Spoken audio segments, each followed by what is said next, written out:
An Severin, sein Ex, kommt schließlich da nach Lansing und redet mit ihm und sagt, dass er im Herbst seine Kinder sehen darf. Der Emil braucht an Diretare und deswegen verkauft er Semenankleid.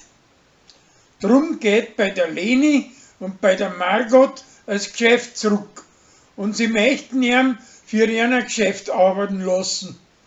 Aber dabei hat ihm sein Großvater schon das Geld gegeben. Der Gregor lernt auf seine Prüfung mit der Margot seinen preisischen Alten, aber weil der ein Tipfelscheißer ist, schmeißt er ihn raus und lernt allein weiter.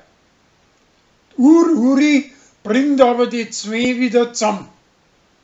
Danach tut er nachher mit Hubert und mit Sascha weiter und verlangt von denen, dass extra streng und akkurat sind mit ihm.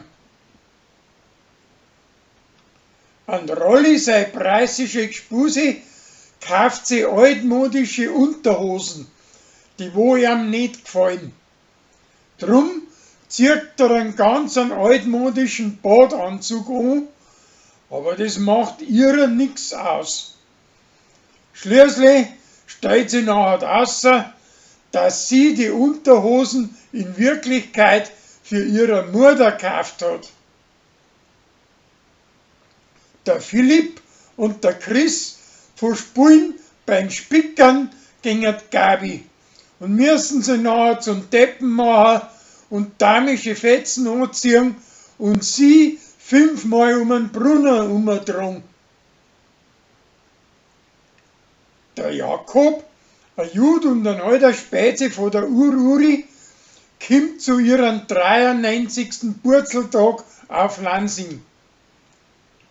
Weil sie der früher ausschlafen möchte, dachte der die Mundstickeln von der Blasmusik, wo ihre ein Standteil spielen wollte.